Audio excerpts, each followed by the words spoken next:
Bueno, buenas noches. Les voy a contar de la charla de hoy y por qué Martín Lustó. Se los voy a contar directamente, voy a ir al grano y les voy a explicar por qué lo invité a Martín. Especialmente lo llamé, le dije, Martín, necesito que vengas a Animales Sueltos para charlar. Porque yo siento que él puede explicar las cosas de una manera que podamos entenderlas todos. Están pasando cosas en Argentina, están pasando cosas en la provincia de Buenos Aires, están pasando cosas en el mundo. Entonces, él es una de las figuras de la política en nuestro último tiempo, tuvo una elección increíble, estuvo cerca de llevarse la copa.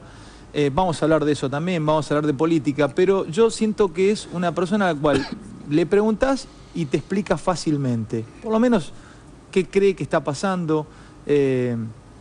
Y a mí yo no sé si está acá sentado, yo lo miro, no sé si mirarlo como un tipo que está en la política, un economista, un intelectual de lo suyo, o verlo como un colega, como un periodista, porque también tranquilamente podría ser, podríamos estar haciendo un programa juntos y, che, a ver, Martín, ¿qué pensás de esto?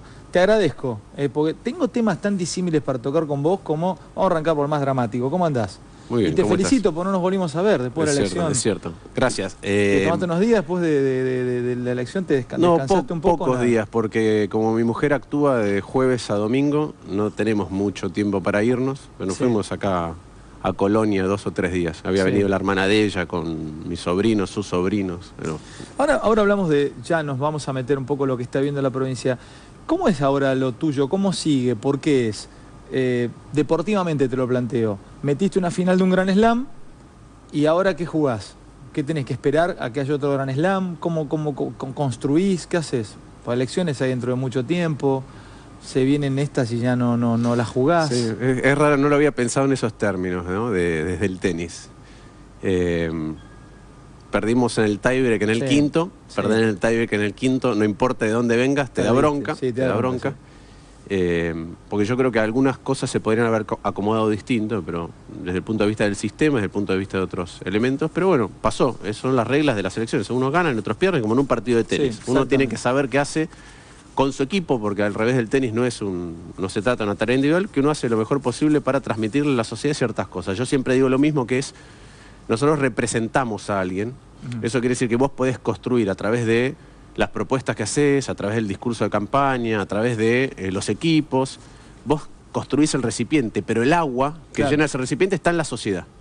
Hay una parte de la sociedad que reclama ciertas cosas, vos lo podés representar o no podés representar, y eso es lo único que ocurre en una elección. Unos lo representan mejor, un continente más grande, y otros peor, y eso es lo único que pasa, y se definen 4 años enteros. Después de esa tarea, ¿cómo continúa? Como en la vida de un tenista. Volvés a salir a entrenar, volvés a salir a aprender de lo que hiciste. Pero sabiendo que tenés un buen tiempo por delante para que se juegue el próximo partido, ¿no? Exacto. Pero la tarea de... Perdóname, tengo el cuello que está... Ahora ya lo acomodé. ¿Qué me decías? Que la tarea, es decir, el juicio es el día que jugás el partido. Ahí te juzga, ahí es por los puntos, ahí te juzga la gente, etc. En política funciona al revés, que es que... yo lo dije ese día, el día de la elección, que es, en el deporte las cosas terminan con el resultado y arrancan otra cosa. En la política las cosas empiezan con el resultado porque la sociedad te asigna un rol. Es interesante eso, en el deporte termina con el resultado y en la política comienza con el resultado. Porque cuando vos te sometés al test electoral... Pero es una responsabilidad también para vos, Martín, porque te puso en un lugar de mucha exposición y todavía no te han puesto, y ahora nos vamos a dedicar a hablar de otras cosas, pero... todavía no te vinieron a buscar los grandes grupos, porque vos sos recontrapotable para que te elija el establishment, o sea, los grandes grupos económicos, o sos interesante, sos un tipo pensante, representás a la clase media como muy pocos, vos sí representás a la clase media, hay líderes políticos que no la representan, entonces vas a estar... A ver, está bueno estar en tus zapatos, pero vas a estar tironeado por todos lados. A ver cómo vas a resistir los llamados. Cuando todo esto pase y calme esta elección. A ver, pero lo primero es que cuando termina la elección y se pone el resultado, arranca una tarea. ¿Qué tarea? La que la sociedad te encomendó. En nuestro caso, ¿qué nos encomendó? Ser una posición constructiva en la ciudad de Buenos Aires. Eso nos encomendó, porque eso es lo que nosotros contamos durante la campaña, en las PASO, en las generales y en el balotaje. Y fue el balotaje más ajustado de la historia de los balotajes de la ciudad y te puso en un rol. Ese es el rol que hay que cumplir. El mandato nuestro es para con esos votantes cumpliendo, igual que hicimos en cada paso, cumpliendo con lo que prometimos. Yo no creo en eso de que te van a buscar grupos. ¿Por qué? Porque creo que uno de los males de la Argentina es que el Estado está cooptado a través del tiempo por distintas cosas. A veces lo coopta el poder económico.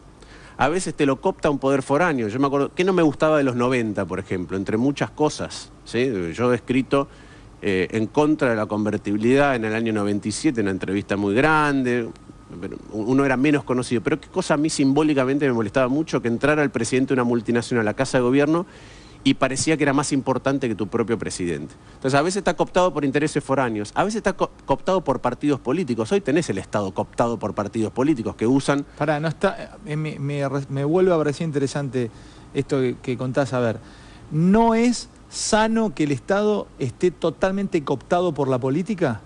No. No. No. Hay cosas que no deben estar manejadas por la política. Porque el Estado maneja el interés general.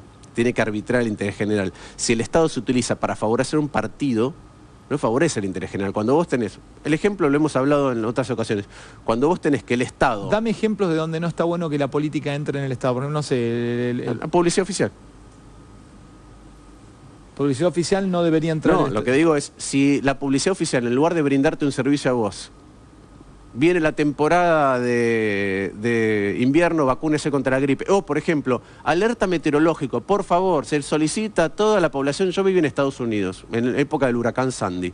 Estabas bombardeado de avisos de tomá esta precaución, tomá esta precaución, tomá esta precaución. Si en lugar de eso estoy instalando candidatos con la publicidad oficial, estoy haciendo política, no estoy favoreciendo el interés general, estoy favoreciendo el interés del partido, que en ese momento está en el Estado. Qué bueno, y en Estados Unidos no es así.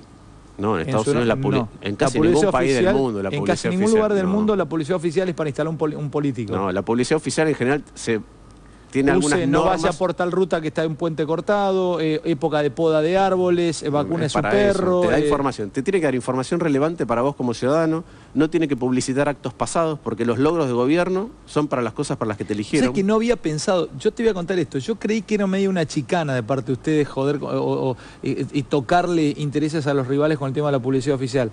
Pero ahora lo entiendo. No es moco de pavo el tema de la publicidad oficial, no es solamente esa publicidad que te permite tener mejor relación con un grupo de medios o con otro, o con un periodista con otro. Miércoles, es información pura la pauta oficial.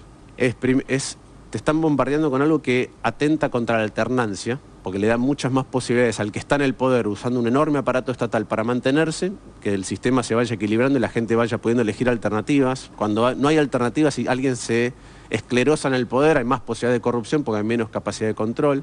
Otra manera de tomar el Estado para vos es nombrar gente porque es solamente de tu partido, en lugar de que el Estado tenga una manera de nombrar gente a través de concursos públicos, en donde vos vas nombrando una burocracia que sea cada vez mejor. Que vos sabés que, vos que has leído, digo, en algún programa vi que has citado a Weber, por ejemplo, la idea de la burocracia estatal es para que no venga alguien y nombre a todo lo de él y después nombre a todos los del otro, y después, sino que vos construís un cuerpo profesionalizado que sabe resolver cuestiones y que queda. Si vos la inundás de tus amigos cuando vos te toca, bueno, estás degradando la capacidad de acción del Estado. Martín, empiezo a preguntarte, a ver si me lo podés explicar, si nos podés hacer entender algunas cuestiones.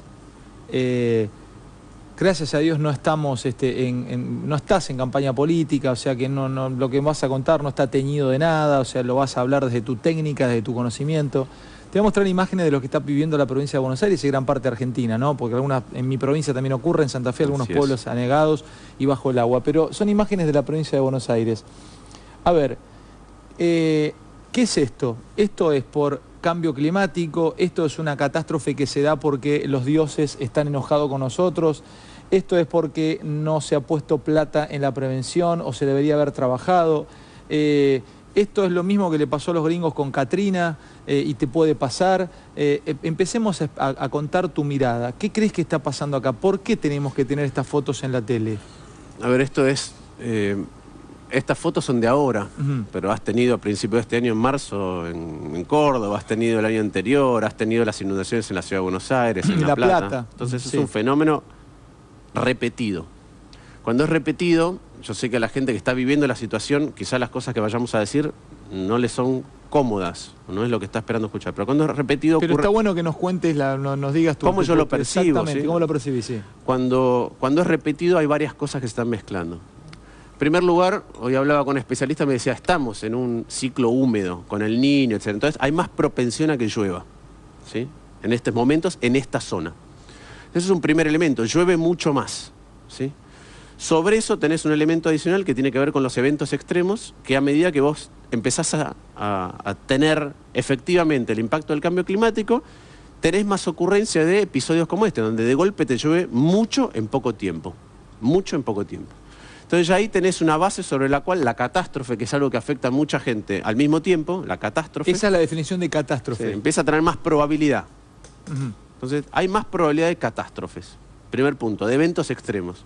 ¿Por qué? Ahora lo estás viviendo con un ciclo húmedo, pero además, si mirás a través del tiempo, con el cambio climático se potencian estas cuestiones. Entonces, bien, a partir de ahí, podés hacer algunas cosas, sabiendo que estos son eventos extremos. Entonces, ¿qué podés hacer a partir de estas cuestiones? Una tiene que ver, obviamente, con empezar a medir cuál es la probabilidad de que te ocurran ciertas cuestiones que no son iguales que en el pasado. Entonces, para prevenir eso es distinto. Medirlas. Ejemplo. Cuando vos vas al Tigre, suponete que vos decís, me voy a alquilar una casa en el Tigre. Voy a ir 5 días, una semana a una casa en el Tigre. Las casas en el Tigre, en el Delta, están sobre pilotes.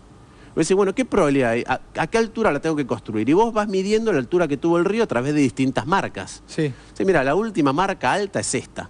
Entonces me construye una casa o alquilo una casa que esté construida con pilotes sobre eso. Sobre la última marca extrema. Ahora, ¿qué pasa? Si las marcas extremas se hacen más asiduas, se repiten muchas más veces, entonces vos tenés más probabilidad de que te toque el agua más cerca. Y si resulta que las marcas extremas son más extremas, te empieza a tocar que se te inunda la casa cuando vos hiciste todo lo posible para que no se te inundara. Eso es lo que ocurre con el cambio climático, o lo que está ocurriendo en muchos lugares donde vos ves fenómenos mucho más recurrentes de lo que te hace prever la estadística mirando para atrás. Ok, yo puedo, sabiendo que hay más posibilidades de catástrofes, prepararme en Argentina. Vos viviste en muchos lugares del mundo, estamos hablando de Argentina.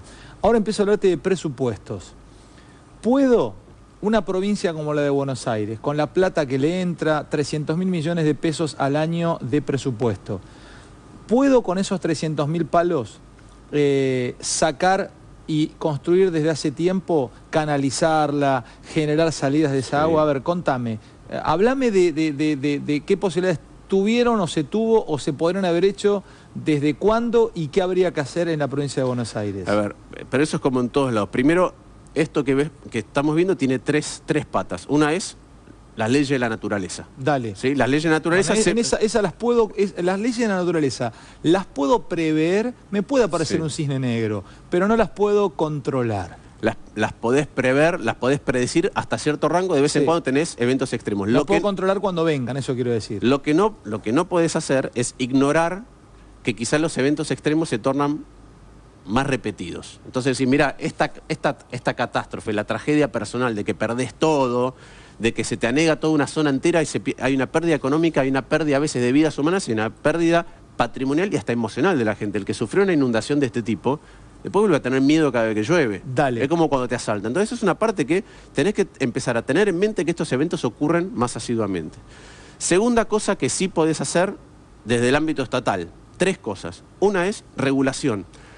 El cambio climático es un cambio originado por cuestiones humanas. La cuestión de ¿el clima cambia solo o hay eventos humanos que hacen que el clima empiece a mutar? Y lo que se cree es que hay cada vez más preponderancia de las actividades humanas que generan el cambio climático. Ahí te pregunto, yo te estoy hablando de la provincia de Buenos Aires y de acá, no sé si una fábrica en Estados Unidos arroja mucho smog o destroza, aplica más grados al calentamiento global, yo no lo voy a poder manejar. No lo vas a poder manejar. Ahora sí, háblame de acá. Está bien, pero te lo digo por lo siguiente, porque como el ser humano tiene injerencia, hoy el mundo produce 100 veces más que antes de la revolución industrial y todo sale del planeta Tierra, con lo cual, si querés intuitivamente, más allá de los estudios que hay científicos, hay un impacto sobre el cambio sobre el clima. Pero además, en cada una de las regiones ocurre eso también con la acción humana. Entonces, por ejemplo, si vos tenés una ciudad, ¿sí? La ciudad se empieza a construir por la parte más alta donde no se inunda. A medida que la ciudad se va extendiendo, empieza a construir cada vez en lugares donde está a un riesgo más alto de que sea inundado. Mientras, por el cambio climático, por ahí te están subiendo los ríos.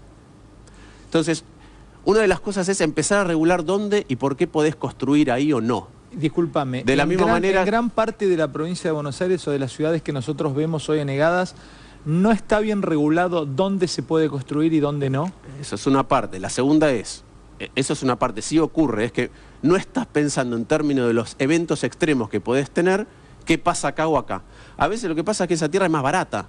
Entonces, ¿quién termina siendo perjudicado? Es siempre el más humilde. Sí, claro. Siguiente cosa que vos podés hacer... O sea, el rico construye en lo alto y el pobre construye en lo bajo. Siguiente, el rico por ahí se apropia de una parte, y esto es cuando el mercado no funciona como corresponde por falta de regulación. El rico por ahí se apropia de una parte que es muy linda, y cuando construye y compra ahí, altera cómo funciona la naturaleza.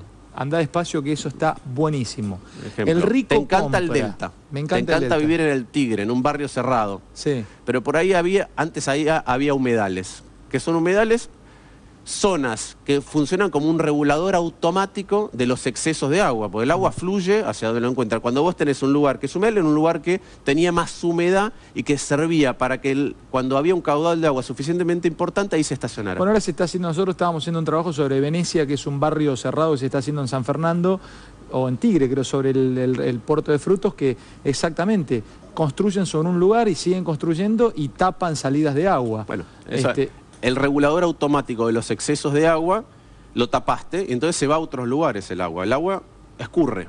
Entonces ahí ya el Estado podría meterse. Ahí el Estado puede Fíjense hacer. cómo él está haciendo una mirada, está sacando una radiografía, arrancó desde el cambio climático, ya empieza ahora sí a meterle el dedo al sistema en el que vivimos. Ya ahí el Estado empieza a tener culpa, decir, no, loco, acá no podés construir. Acá no vas a construir, no, pero tengo tanta plata, voy a darle mano de obra a tanta gente. No, acá no puedes construir. Porque ese es el elemento... ¿Cómo es en el mundo, por ejemplo? Si yo quiero construir un lugar así en Estados Unidos, o en Francia o en Inglaterra, ¿qué te dicen? Tenés más regulación, en algunos lugares tenés más regulación, en otros menos, en Europa tenés mucha más regulación, donde se considera, hasta dónde extendés la ribera... y También pasa en el campo, donde yo canalizo, como yo siembro. Bueno, es que... Cuando hablas de la naturaleza, todas las cosas que haces tienen impacto en otro. En economía tiene un nombre este tipo de transacciones. Los economistas lo llamamos externalidades. ¿Qué es una externalidad? Algo que ocurre en una transacción económica que no está regulado en el precio. Por ejemplo, si vos tenés una casa, tu casa vale, no sé, $200.000, y al lado te hace una torre que te tapa el sol todo el día, tu casa empieza a valer menos. El tipo que compró el metro cuadrado en la torre no sabe que te está afectando a vos.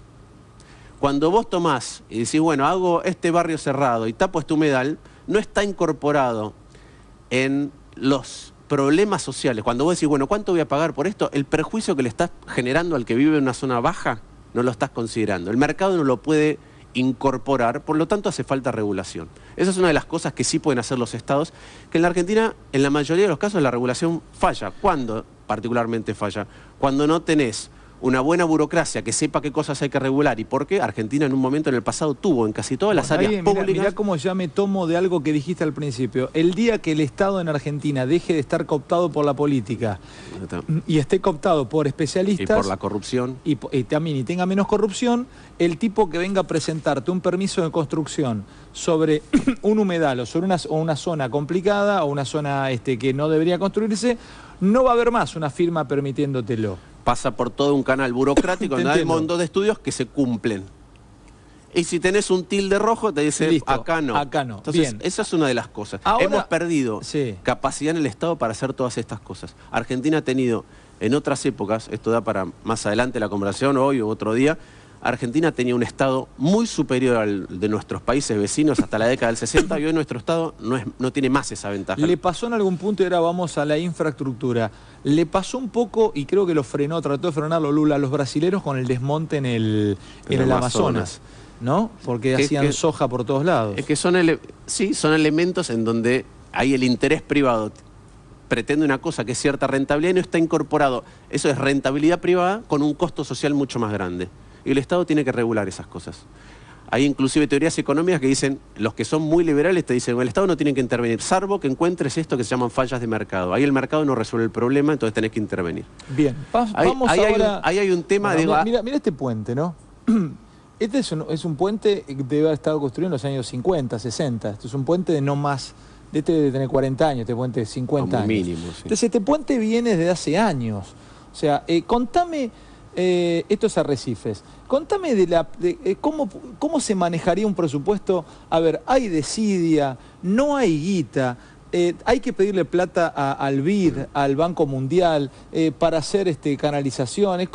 ¿Qué culpa se le puede echar a los que estuvieron gobernando durante tanto tiempo Argentina? Perfecto, este es el segundo elemento. El primero que puede hacer un gobierno es regular. Dale. El segundo es mitigar. No, es el tercero. El primero fue cambio climático. No, pero digo de lo que hace un gobierno. Ah, ok, ¿sí? Entonces digo, mira, el cambio climático es a escala global. Pero a escala local hay pequeños cambios en la naturaleza por falta de regulación e injerencia humana que los podés regular. Lo segundo que puede hacer un gobierno es mitigar. Es decir, es qué tipo de obra yo puedo hacer. Entonces, ¿qué es lo que le ha venido pasando al Estado argentino de hace mucho tiempo? Que es que tiene cada vez más plata y te brinda cada vez menos cosas. Y eso es así. Tiene cada vez más plata y te brinda cada vez menos cosas. Sí. No entiendo, Martín. Bueno, fíjate, cuando comparás con el año 2000, dado que estamos en plena campaña, voy a nombrar gobiernos de todo signo político desde el año 2000, o sea que no es solo un ciclo económico. El gobierno nacional o el Estado nacional tiene 2,6 veces más plata por cada uno de nosotros. El de la Ciudad de Buenos Aires tiene 2,2 veces más plata por cada uno de nosotros. El de Santa Fe tiene 1,9 veces más plata por cada uno de nosotros. El de Córdoba 1,9, el de Mendoza 1,9, el de la provincia de Buenos Aires también. Yo le pregunto a todos, ¿vos sentís que recibís 2 veces más seguridad, salud, educación, transporte, infraestructura, mitigación de eventos naturales extremos? No. Entonces lo que le pasa al Estado es que cada vez es más ineficiente, más ineficaz con la plata que recibe en hacer las cosas que tiene que hacer. ¿Pero por qué? Bueno. ¿Porque nos manejaron inútiles?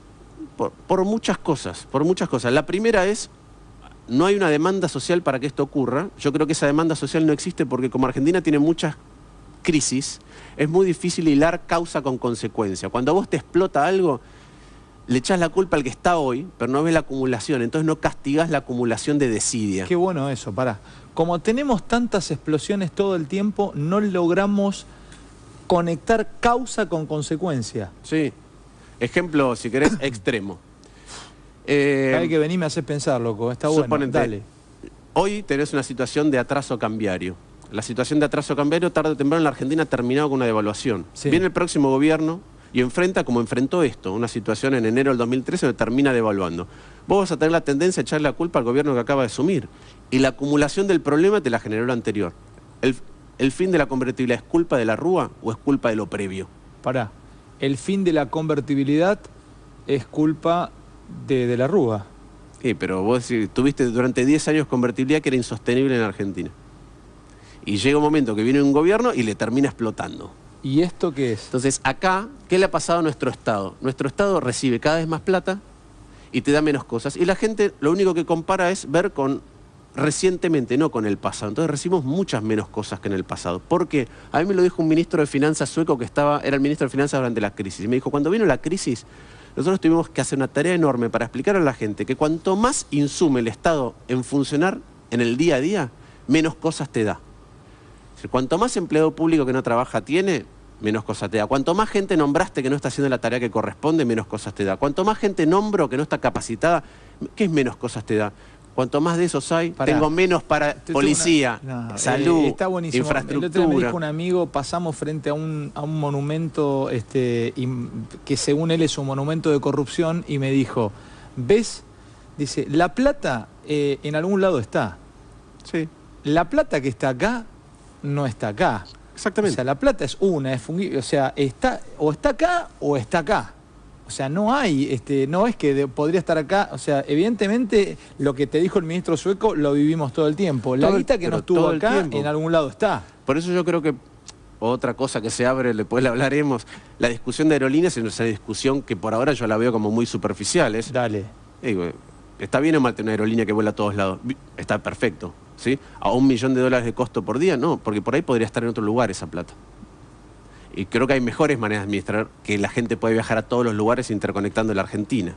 Y eso no se discute, ¿está bien o mal que sea estatal? Lo que pasa es que ahí, Martín, A mí me gustaría tener un tipo como vos a mi lado cuando yo me le planto a alguno de los que manejan aerolínea, porque los tipos a mí me cagan a trompadas dialécticamente. Me dicen, Fantino, si yo no pierdo plata con algunas rutas, vienen después las pierdo esas rutas. Yo las tengo que ocupar. La ruta pero vos se podés ocupa. perder plata. Yo te doy un ejemplo de cómo se resuelve en otros lugares, porque las aerolíneas, mira, vos tomás Lufthansa, Air France, Qantas, LAM, TAM, British Airways, son todas privadas. Singapore Airlines, que es todo estatal en Singapur, es mixta, es como YPF. Air France es mixta, como YPF. Pero ¿qué puedes hacer para interconectar? Bueno, cada vez que vos vueles a un lugar que no es rentable, yo te pago todos los asientos vacíos.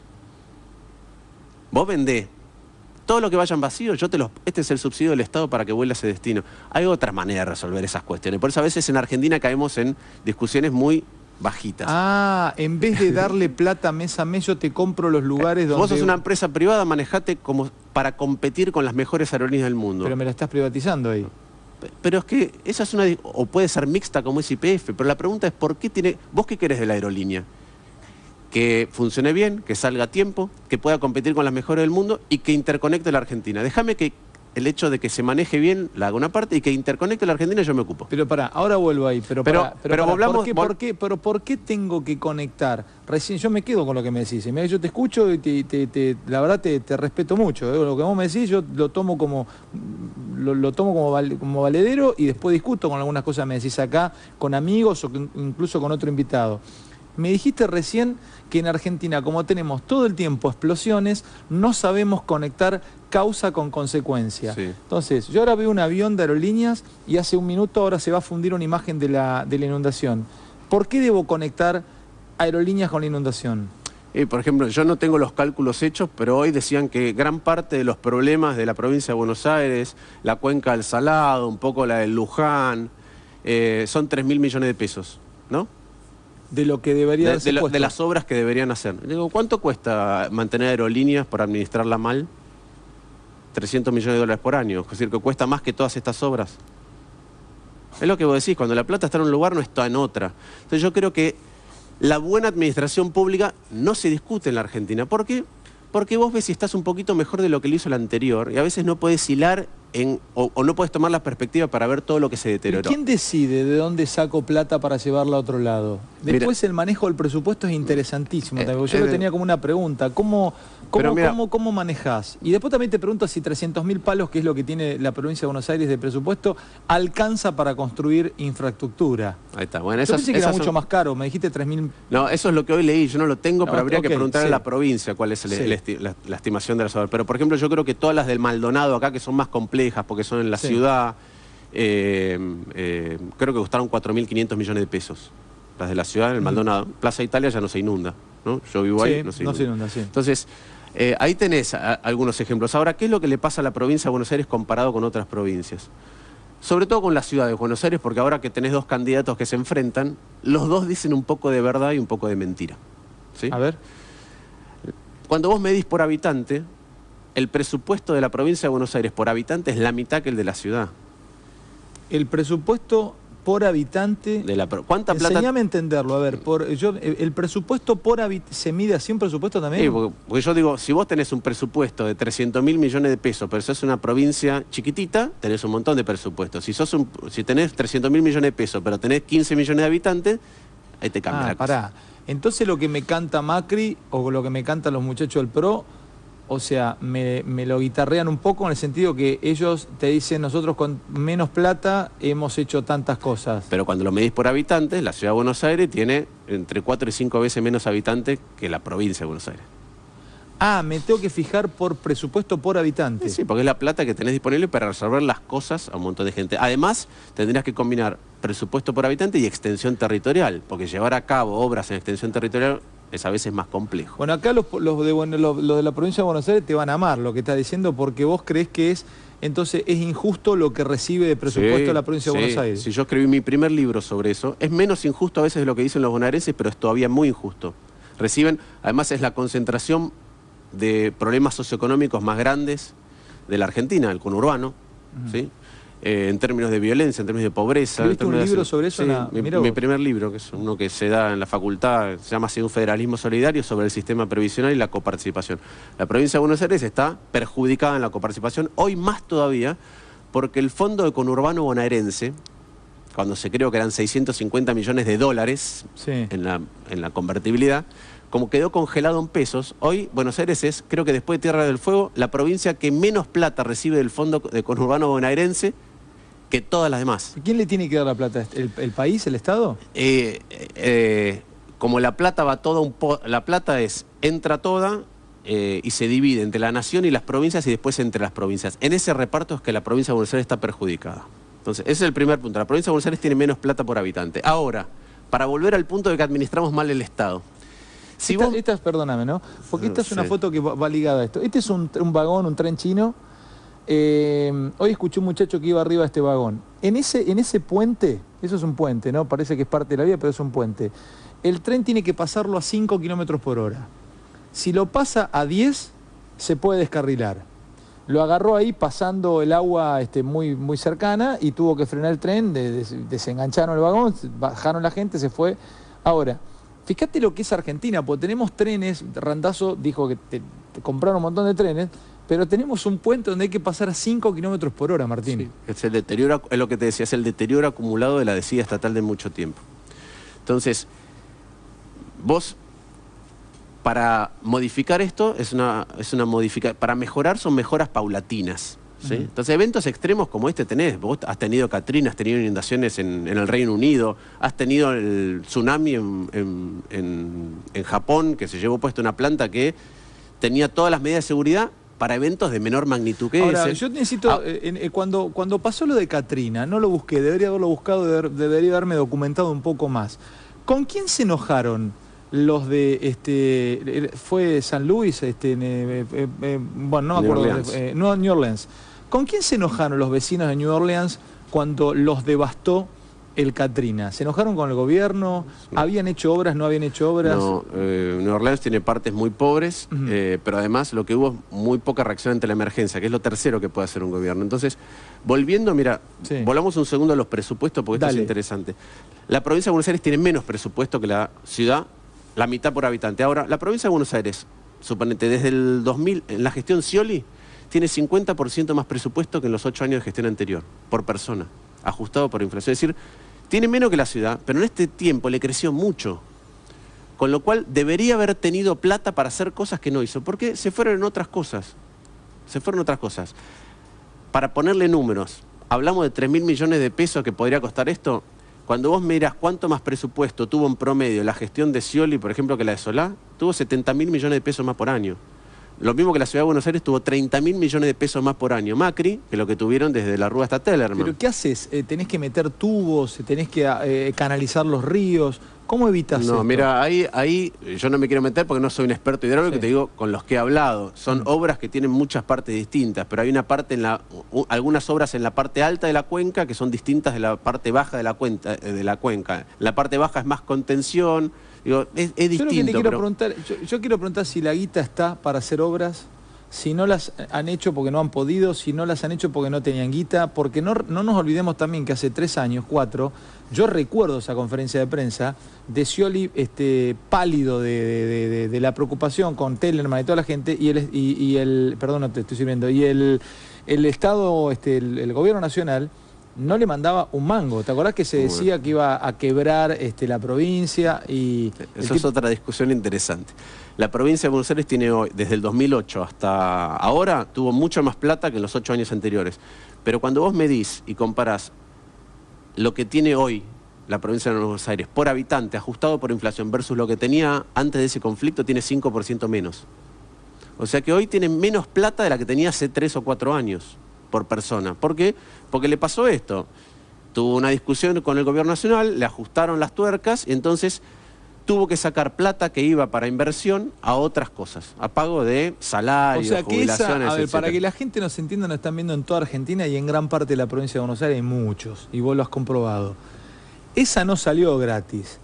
Esa apretada Scioli de parte del gobierno no salió, en algún momento la pagás. No salió gratis ese tiempo de ajuste, de apriete, y al tipo no le mandaban un mango, la terminás pagando. La terminás pagando en varias cosas. Una es, hay gastos que vos no podés eludir. Por ahí los inflaste demasiado.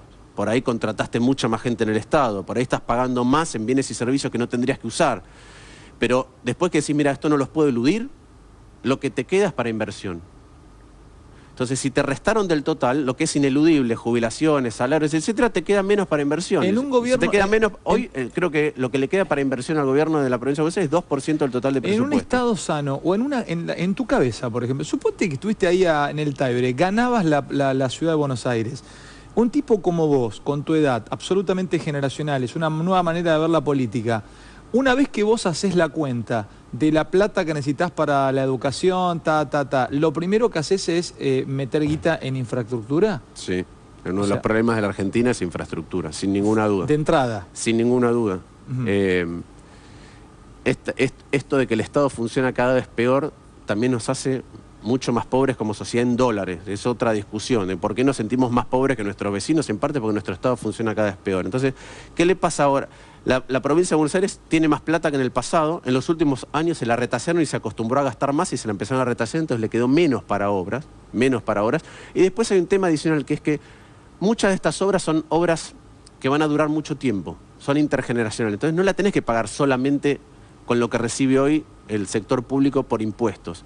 Porque si vos querés hacer una mega obra monumental y la pagás solamente con impuestos, la pagamos vos y yo, esta generación, y se van a beneficiar tipos que hoy no nacieron. Entonces la deberías pagar con deuda.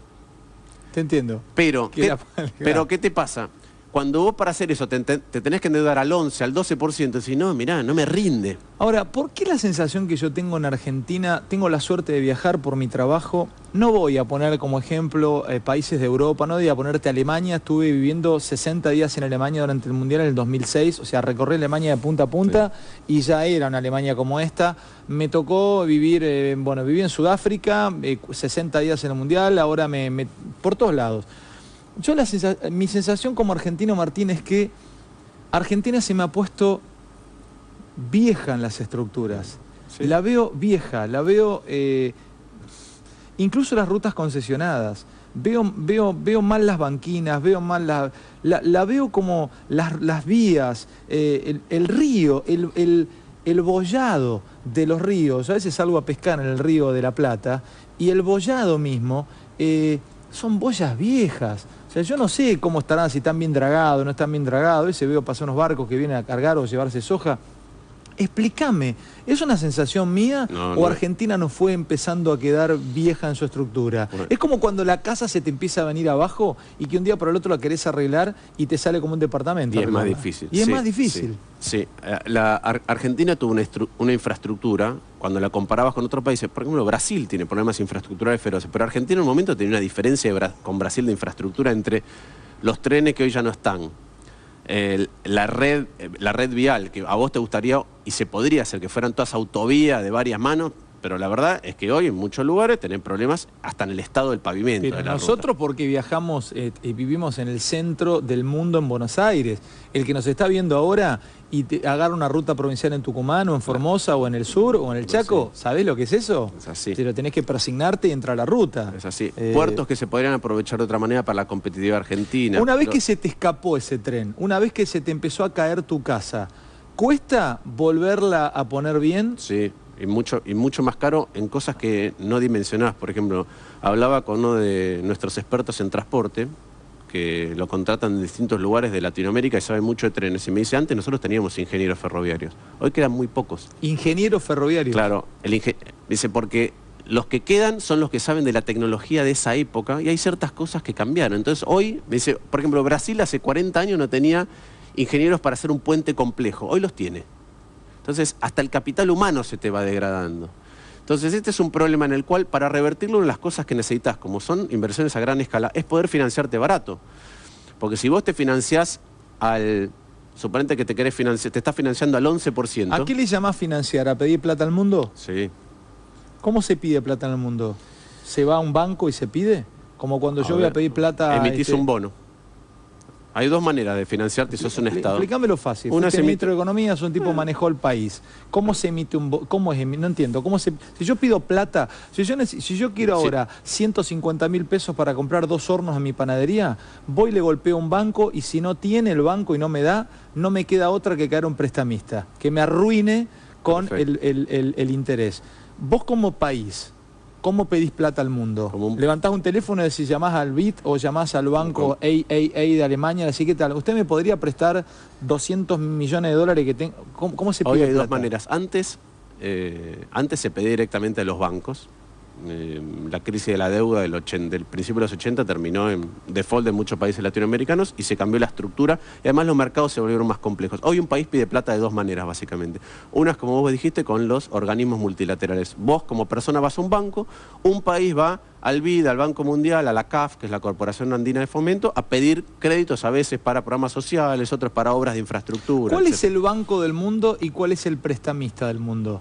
¿A dónde no tenés que caer? El Banco del Mundo es el Banco Mundial, el prestamista del mundo es el Fondo Monetario. Cuando vos tenés un problema, el Fondo Monetario nació para eso.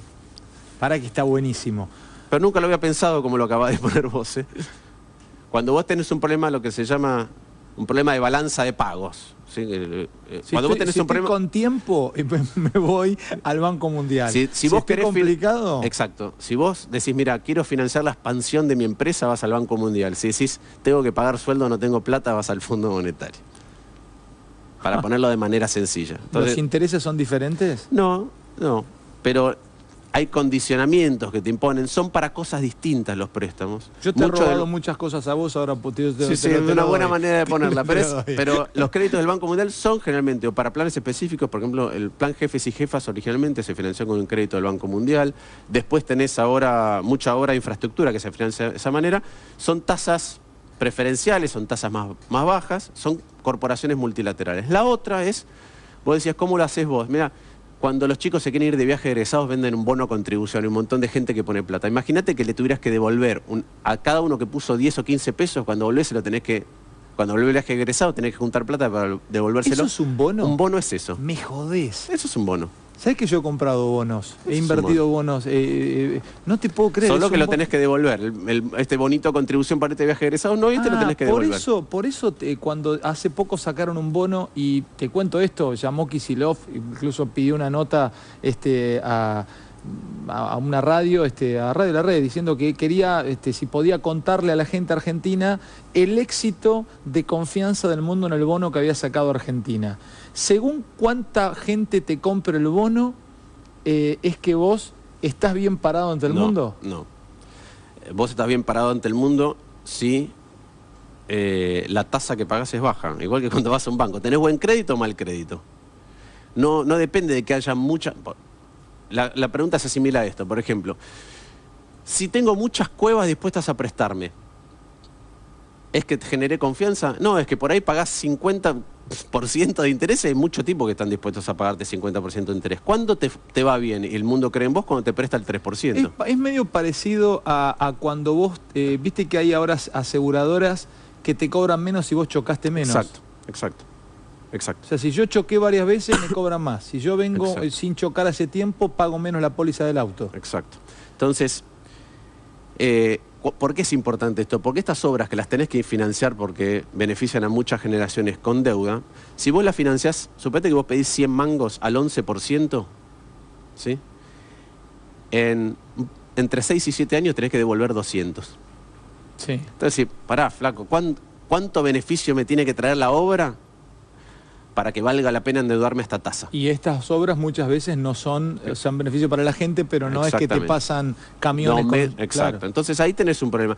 Si lo haces a 3%, bueno, en 6-7 años lo que pediste 100 vale 128. Está tremendo lo que me estás explicando, Martín. Me volvés a romper la cabeza para entender algunas cosas. A ver, Alemania pide plata para construir un puente.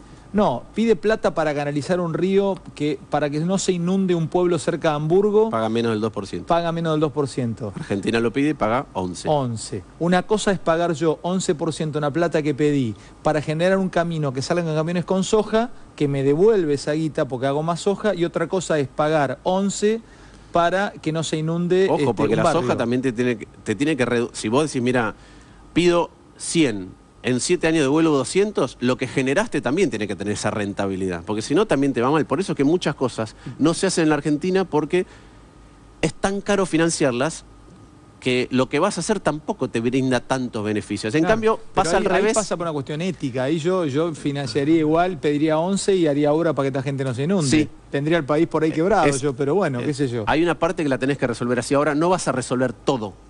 ¿Por qué? Porque a veces vos decís, mira, tengo tantos eventos extremos. Vos tenés que cubrir, esto suena mal, pero vos tenés que cubrir hasta donde sea inteligente y sensato cubrir. Y después tenés que paliar rápido. ¿Por qué digo esto? Porque, suponete, cuando vos, insisto, vos decís, me voy a hacer una casa en el Tigre, vos no la vas a construir a 40 metros por si hay un evento recontra extremo, porque es carísimo. Vos decís, mira, esa plata la puedo usar por otra cosa. Entonces vos decís, mira, si yo hago obras que me cubren absolutamente todo, si no tengo ningún problema nunca más, por ahí gastaste tanta plata que podrías haber evitado un montón de muertes en rutas haciendo autovías de triple, cuádruple mano. La plata es siempre la misma. Entonces vos mitigás con obra pública hasta donde es inteligente hacerlo, y después tenés que tener un plan de alerta, de información, de evacuación rápida, etcétera, eso es más regulación. El último punto para salir de esto y pasar a otras cosas, pero te quiero aprovechar. El último punto, que es reacción a la catástrofe. Eso fue el enojo, uno de los enojos más grandes en Nueva Orleans con Katrina. 0 reacción ante la catástrofe. Y acá también, 0, a pesar de que se repiten. Esto es un estado que está desorganizado, es lo mismo de antes. ¿Desorganizado? Sí. Tenemos un estado cada vez más grande, que te insume mucha plata, pero está desorganizado.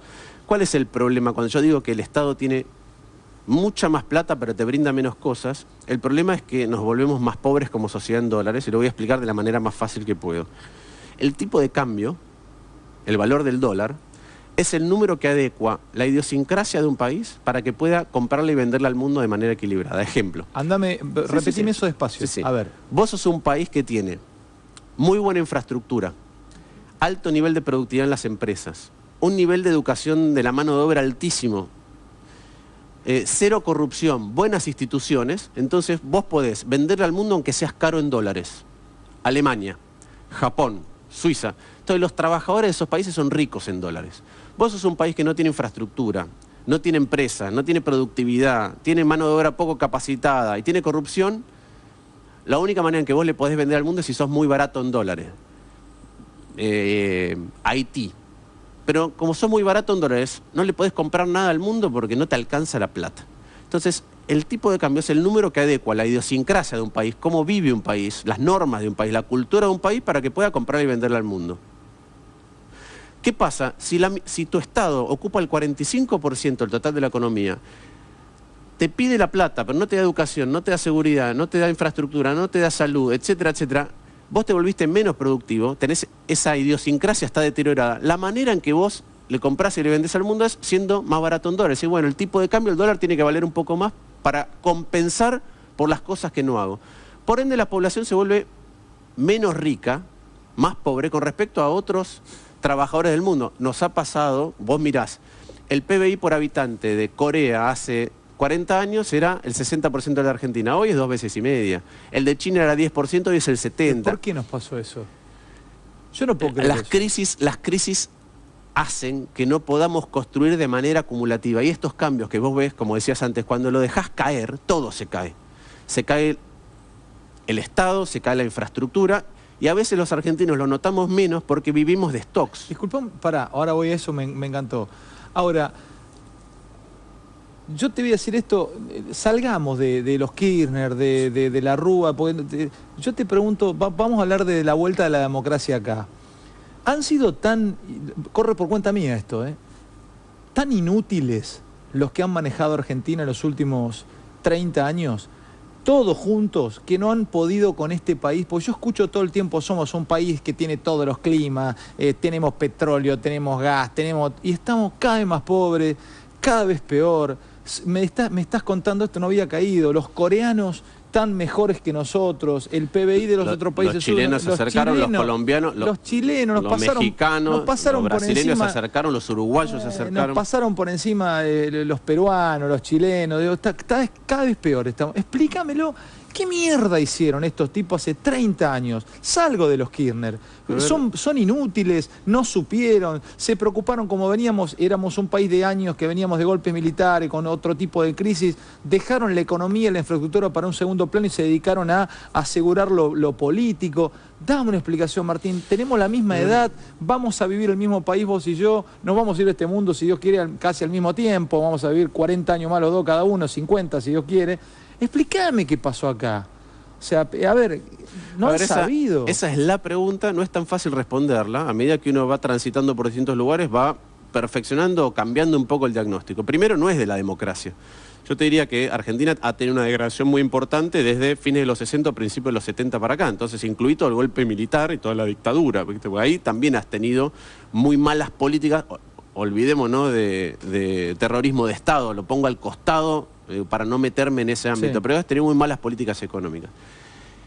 ¿En qué se nota mucho? Quizás yo creo que Argentina, cuando perdía el rumbo, cuando tenías golpes a través de la historia, pero sobre todo desde el golpe del 76 en adelante, es como que ha tenido una preponderancia, intentar recuperar el terreno económico a través de lo financiero. ¿Qué quiero decir con esto? Es la misma política que en la convertibilidad, que la tablita de Martínez de Oz, en definitiva, que es, mira, quiero crecimiento rápido. ¿Cómo genero crecimiento rápido? Fijo el valor del dólar, doy tasas de interés altas y atraigo capitales del exterior. ¿A veces crecer rápido no está bueno? No, yo creo que es mucho mejor crecer de manera sostenida que crecer rápido y después ponerte un golpe. Es mejor crecer sostenidamente y más lento que crecer rápido y ponértela. Sí, vos me decís, ¿qué preferís? ¿Crecer 4, 4, 4, 4, 4 o crecer 8, caer 1, crecer 9, caer 2? Digo, no, prefiero 4, 4, 4, 4. ¿Por qué? ¿Y nosotros no crecimos nunca 4, 4, 4, 4, 4, 4, 4? Desde datos desde 1885 creo que solo logramos crecer entre 4 y 5 veces, como mínimo 4 años a un ritmo del 4%. No puedo creer. Entonces, ¿cuál es el problema de estas cosas en la Argentina? Que cuando 1885 tiró, sí. No 1900, escucharon es que bien, tenemos 1885. Datos, es más o menos donde tenemos datos que podamos creer. ¿Cuál es el problema de estas cosas? Que vos decís, ¿qué es lo que pasó? Muchas veces que entras en un círculo vicioso donde te empezás a morder la cola. Entonces, cuando vos empezás a tratar de generar crecimiento rápido a partir de lo financiero y es insostenible, te terminás poniendo un palo. Cuando te pones el palo, querés retomar rápido, querés resolver las cosas rápido y volvés a lo mismo. Por eso es que los argentinos, en lugar de discutir de las cosas que te hacen crecer a largo plazo, ¿qué te hace crecer a largo plazo? El PBI por habitante, ¿sí? Es decir, si producís más por cada uno de nosotros, ¿qué necesitas para eso? Que la gente esté más capacitada para producir mejor, que tenga más máquinas para producir mejor, o que la combinación entre la máquina y el trabajador funcione mejor. Eso se llama productividad total. En la Argentina hace 40 años que no sube la productividad total. La productividad total es la comunión entre la máquina y lo ¿Cómo la combinación entre la gente que está trabajando y las máquinas que hay para trabajar funcionan de manera tal que se saca lo máximo posible? Eso hace 40 años que en la Argentina no sube. Y la del Estado, la productividad del Estado, si vos le pones el doble de plata al Estado y te produce menos, la productividad está cayendo. O sea que hay una mitad de la economía que la productividad cae. ¿Cómo lo compensamos? Siendo más baratos en dólares, es decir, volviéndonos más pobres. Disculpame, ¿por qué me dijiste hace un rato que nos acostumbramos a vivir del stock? Porque a veces es porque, a pesar de ver estas cosas, a pesar de ver la pobreza creciente cuando la comparás con 40 años atrás, la desigualdad creciente, que la historia del crecimiento de la desigualdad en la Argentina es la historia de las crisis económicas. La desigualdad pega un salto con cada crisis, después baja, después vuelve a pegar un salto con otra crisis y baja, así desde el año 74, que es de donde tenemos datos. Cada vez que hay una crisis, deja el tendal. Y pensarlo así, la crisis generalmente en la Argentina se manifiesta en una de las cosas como una devaluación, es decir, la suba abrupta del dólar. ¿Quién está a salvo de la devaluación? El que tiene capital. Capital financiero, es decir, que se guardó los dólares. Capital físico, porque tiene su vivienda, sus cosas. Capital humano, que es que tiene un nivel de educación o un entorno, o conexiones, etcétera, que hacen que cuando viene el problema, él pueda renegociar su salario bien. ¿Quién pierde cada vez que hay una crisis de esa? El que no tiene ni capital físico, ni capital financiero, ni capital humano, y así se te va ensanchando la brecha de Argentina. ¿Por qué digo, a pesar de ver estas cosas, muchas veces los argentinos, o la calidad media de la vida argentina es mejor que en otros países? ¿Por qué? Porque por ahí te estás comiendo el stock. Voy a dar algunos ejemplos. El stock te lo podés comer en recursos naturales. Vos hacés monocultivo o utilizás mal los recursos hídricos o los recursos hidrocarburíferos, te estás consumiendo un stock que no es tan fácil reponer. También, los países cuidan sus stocks. Los países cuidan su stock. Te pasa con el stock humano. ¿Qué quiero decir? Cosas que no discutimos, a veces discutimos el frente, que es, alguien te dice, hoy 1 de cada 2 chicos no termina el secundario, ¿no? Yo digo, pero eso es una parte del problema hoy que es gravísimo, pero déjame pensar qué significa futuro. Cuando vos mirabas el nivel de educación promedio, por ejemplo, mi abuela era maestra normal, el nivel de educación promedio de tus padres o tus abuelos, comparado con los abuelos de los brasileños, de los chilenos, de los peruanos, de los colombianos, el nivel promedio de educación de la Argentina era mucho altísimo, más alto. Totalmente. Mucho más alto. Quizás estamos viviendo de ese stock, porque hoy aquel que está trabajando todavía tiene, por ejemplo, comparado con Brasil, un nivel de educación y de productividad en el trabajo mucho más alto que en Brasil. Pero el otro día leí un artículo en un diario que los chicos chilenos tenían mejor desempeño intelectual que los nuestros. Bueno, entonces pensá eso, no hoy cuando son chicos, sino cuando la mitad de la mano de obra argentina no haya terminado el secundario. Claro, no lo había pensado. Entonces, no lo había pensado. Yo no pensé que no me lo habían planteado. Es dramático pensar lo que ocurre hoy con aquellos que no terminan el secundario. Lo voy a ver en los próximos 20 años. Y vamos a ser otra vez más pobres en dólares si no lo corregimos. Es decir, los trabajadores van a ser más pobres, todos vamos a ser más pobres. Eso es lo que va a ocurrir. Entonces, pensá lo que lo estás haciendo con los recursos naturales, con el stock de gente, porque se educan peor. Lo estás haciendo a veces con los empresarios. Todavía, la Argentina, ¿qué tiene? ¿Por qué, por ejemplo, cuando vino la devaluación abrupta del 2001-2002, ¿por qué de golpe Argentina se puso a producir un montón de cosas?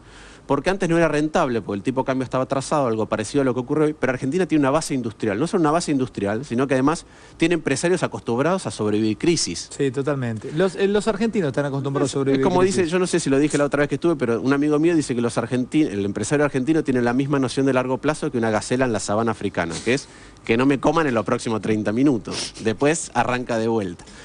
Entonces vos tenés ese ejercicio, pero por ahí a través del tiempo, cuando no nos largaras a nosotros, si largaras un grupo de 3.000 empresarios argentinos, 20 años a Alemania, los tipos con esa capacidad que tienen, ¿podrían jugar en esa liga o los desestructuraría también, que esté todo tan planchado y tan acomodado y todo tan ordenado? No, tienen ventajas. Es mucho más fácil para un argentino ir a un lugar donde le van a dar crédito muy rápido, donde las reglas se cumplen, donde sabe cuál es el tamaño del mercado que tiene para proyectar, que traer un alemán acá que no entiende de inflación. ¿Un alemán acá qué hace?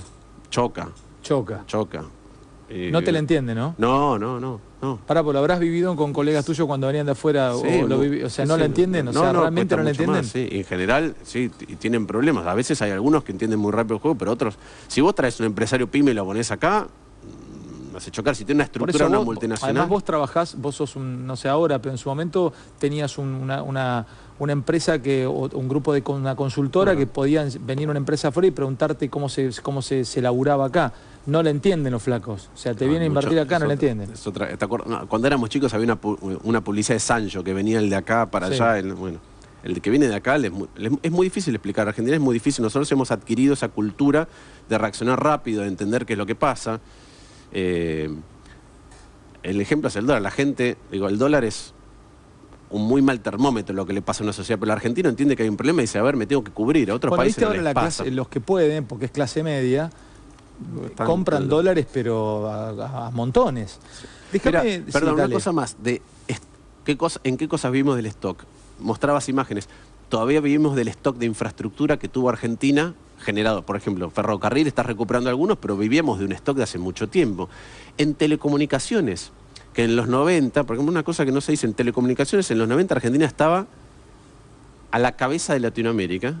Y hemos perdido mucho. De hecho, no te funciona bien el celular. Se corta 32 veces. Entonces, decime, déjame aprovecharte, nos quedan... Voló otra vez 1 hora y pico, Martín. Todos se preguntan cómo está el mundo hoy, cambia todo el tiempo y siempre se habla o se dice que lo económico va a definir muchas cosas en la elección dentro de 2 meses. El mundo hoy, 5 puntitos de devaluación del yuan, de los chinos, los tipos sostuvieron, se dieron cuenta, habían bajado 8% en exportaciones del año pasado, julio, a este año. Un dólar fuerte, porque se sostiene que el mundo tiene un dólar fuerte. Entonces, en ese quilombo y en ese mundo, se han estoqueado una gran cosecha de granos en Estados Unidos este año, buenas cantidades de soja, buenas cantidades de maíz. La soja planchada, niveles históricos bajando.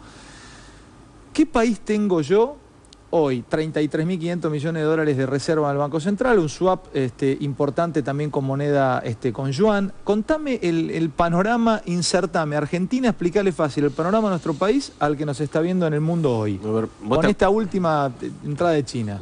Vos te acordás que antes se hablaba de los superávit gemelos. Sí. Los superávit gemelos son dos, el superávit fiscal y el superávit de cuenta corriente. Son muy importantes por lo siguiente, son como colchones que tiene un país para cuando se sacude el mundo.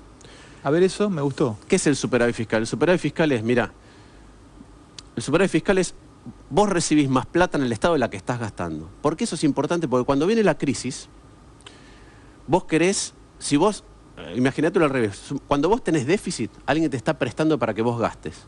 Quiere decir que si te dejan de prestar, vos tenés que bajar el nivel de gasto muy fuerte. Sí. Y eso profundiza la crisis. En cambio, cuando vos tenés superávit, una de las cosas que pasa es que, mira, el mundo me deja de prestar, viene una crisis, yo digo, a mí no me importa, yo voy a gastar más, voy a hacer política contracíclica. El Estado va a salir a gastar para compensar lo que le está pasando a la economía del país. ¿Y yo qué tengo? ¿Superávit? Vos tenías superávit hace 8 años, tenías un superávit muy importante, hoy tenés un déficit, uno de los más grandes de la historia argentina. Eso se llama economía contracíclica. Ah, mira vos. Entonces, esto te va a interesar porque estas curiosidades a vos te gustan. Los argentinos muchas veces estudiamos economía con los libros de texto de los países centrales de Estados Unidos y en algunas cosas nuestras economías, las periféricas, funcionan exactamente al revés de lo que dice un libro de texto. Hay que tener mucho cuidado. En Estados Unidos, cuando hay una crisis, o en Alemania, la tasa baja. Cuando la tasa baja, Estados Unidos puede hacer política contracíclica endeudándose barato y el privado también. En Argentina, cuando hay una crisis, la tasa sube. Entonces es más grave. Por eso es que es muy importante el superávit fiscal, porque hace dos cosas. La primera es que vos podés hacer política contracíclica porque tenés herramientas. Nunca me lo explicaron así, Y la segunda es que a través del tiempo, si vos tenés mucho superávit a través del tiempo consistente, el mundo te empieza a prestar más barato porque vos tenés espalda. Chile. Tengo que funcionar al revés de cómo funcionan los países del primer mundo. Esto es muy importante para cómo uno empieza a evitar crisis en Argentina. El superávit es importante para evitar crisis. Argentina pasó de tener un superávit muy importante a hoy tener uno de los déficits más grandes de su historia, con lo cual los colchones frente a cuando el mundo se sacuda son muy finitos. Y por eso cuando tenés déficit empezás a fabricar guita. O le das a la máquina o te endeudas. ¿Qué es la máquina? Emitir billetes. Cuando vos emitís dinero, cuando emitís plata, ¿cómo se pide emitir guita? O sea, ¿lo pide un ministro? ¿Cómo se pide directamente? El tesoro, para poner el tesoro, que es si querés, la parte de economía del gobierno nacional, le dice al Banco Central, necesito que me des un adelanto de plata. En realidad es un adelanto que no se devuelve. Más cantidad de billetes dando vuelta, menos vale ese billete. Así es. Bien, y en este contexto, entonces, esa es una. Lo mismo pasa con el otro superávit, que es el de cuenta corriente, que es si una sociedad está consumiendo por encima de lo que produce. Si consume por encima de lo que produce, alguien se lo presta. Si te dejan de prestar, tenés que ajustar. Argentina, que tenía superávit de cuenta corriente y superávit fiscal, hoy no tiene ninguno de los dos. Quiere decir que los colchones que vos tenías para cuando el mundo se sacude, hoy no existen. Entonces vos tenés problemas internos, un mundo que se está sacudiendo fuerte y tus colchones desaparecieron. ¿El mundo se está sacudiendo ahora? Sí, el mundo ¿Se estaba sacudiendo fuerte o empezó a sacudirse ahora con lo de China? Porque Donald Trump, por ejemplo, dijo que es devastador lo que ha hecho China para la economía americana. Sí. No sé, está en campaña el tipo, ¿no? Pero bueno. Ahora te cuento rápido qué repercusiones tiene lo de China en el mundo. Pero primero, el mundo para mí empezó una crisis que se acumuló durante mucho tiempo. Empezó una crisis en el 2007, fin 2007, que fue lo de las hipotecas subprime, de lo cual nunca se curó. Grecia es un ejemplo, se tapó, pero nunca se curó, porque cuando vos te prestan plata barata, como Alemania, que también se la prestaron a Grecia, también puedes usar mal la plata, te endeudas mucho y haces estupideces. Entonces, el mundo nunca se curó de eso y todavía lo tiene. Europa tiene problemas. Segundo, cuando se dice que el dólar sube, muchas veces el dólar sube porque es la moneda en la cual el mundo ahorra. Entonces, cuando el mundo se asusta de inversiones en otros lugares, va hacia Estados Unidos. Cuando la plata va hacia Estados Unidos, el dólar sube. Cuando el dólar sube, los commodities bajan. Cuando el dólar sube, por eso se dice que ahora el dólar está caro. Cuando el dólar está caro, generalmente los commodities empiezan a bajar. Petróleo, soja, maíz, metales, baja. ¿Por qué? Porque los países que compran no tienen dólares. Entonces, esas cosas se cotizan en dólares. Yo no tengo dólares. Si el dólar sube, puedo comprar menos. Entonces hoy China puede comprar menos soja porque le es más cara. Entonces hay menos demanda por soja, el precio baja. Entonces eso es un riesgo potencial para la Argentina. ¿Qué otras cosas hace que China, por qué devalúa su moneda, que es otro riesgo potencial de la economía global? La está haciendo porque crece mucho menos. Entonces, ¿qué logra con la devaluación? Poder vender más afuera. Dice, bueno, yo crezco menos, pero me voy a importar crecimiento de lo demás. Le voy a vender... Cuando los chinos devalúan, cuando el Partido Popular Chino, el comunista chino devalúa, ¿piensan que cada toquecito que le hacen al yuan están como el efecto mariposa? El aleteo de una mariposa en Pekín genera un huracán en esta parte del mundo. ¿Piensan los tipos que nos están complicando la vida a todos o no les importa nada? Piensan que están haciendo lo mejor para su estrategia. Y no solo de corto plazo, sino de largo plazo. Porque como China funcionan muchas cosas muy distintas, como no tienen elecciones, como lo vemos nosotros en un sistema democrático, muchas veces el corto plazo les preocupa mucho menos. Entonces, ¿qué están haciendo? Primero están incentivando su crecimiento. Vos podés crecer porque hay demanda dentro del país, o cuando no hay demanda dentro del país... porque que compra el mundo. Que compra el mundo, entonces me hago más barato. Y estaban caros los tipos por el mundo. Y por eso empezaron No estaban caros para el mundo, estaban baratos, pero ahora están más baratos. Entonces, ¿qué problema genera esto? Uno, para Argentina, por ejemplo, los commodities caen. Dos, los productos chinos se vuelven más baratos. Uy, pará. Ah, mirá, vos no había pensado. ¿Con esto ahora tenés que tener cuidado que haya una invasión de productos chinos? En Argentina está bastante protegida la frontera, pero sí ocurre que vas a tener productos chinos más baratos. ¿Sí? Martín, para que sigo porque la verdad voló el programa. Te quiero preguntar dos cosas tuyas antes de cerrar. Cerramos esto y hablo de tu carrera política y así, nada, para cerrar. Y también recordar tu Twitter. La verdad es que cada vez que venís generás algo, a mí me encanta, en la gente. Te ves gente que habitualmente no consume un programa económico porque creo que tenés una capacidad. ¿Vos das clases todavía de...? No, hace rato que no doy clases. Me encantaba. Di clases de teoría de los juegos, desigualdad y pobreza, economía de la salud, economía de la educación, macroeconomía, microeconomía, historia del pensamiento económico. ¿Das charlas? Sí, charlas. Charlas, sí. Charlas. ¿Qué das charlas donde se te contrate vas a dar una charla? Festejar 30 segundos finales, lo dejé picando. ¿Qué vas a hacer? Digo, volvemos otra vez al principio, pero ¿cómo sigue tu vida ahora? Yo soy diputado nacional y hemos armado un grupo muy importante que es el Grupo DECO. ¿Y cuál es la vocación nuestra? Es generar no solo conciencia, sino un grupo cada vez más grande que tenga vocación por administrar el Estado de otra manera. ¿Te interesa a vos en lo grande? ¿Te gustaría jugar en Liga Mayor, presidente? No, yo creo que administrar la Ciudad de Buenos Aires es casi la liga más importante que existe. Y creo que es muy importante para colaborar de distintos lugares. Juegan grande, Martín. No, pero mira, pero Argentina ya estuvo en estos lugares donde administraba mucho mejor que los países con los que nos toca competir. Y yo soy un convencido de que estamos tan lejos de volver a lograrlo como querramos estarlo. Si nos decidimos, es una tarea acumulativa, pero tiene que ver con conformar grupos que no tengan vocación de hacer política, que tengan vocación de gestión de lo público, porque vamos a vivir mucho mejor, vamos a ser más ricos si logramos administrar mejor el Estado. Si no, nos pasan estas cosas. Che, te agradezco enormemente que hayas venido, Martín. No, enorme gusto de nuevo. Martín Lustó, yo creo que ustedes este tipo de charlas siempre las valoran. Gracias por habernos acompañado y nos vemos mañana si Dios quiere. Guga Lustó con nosotros. Chau.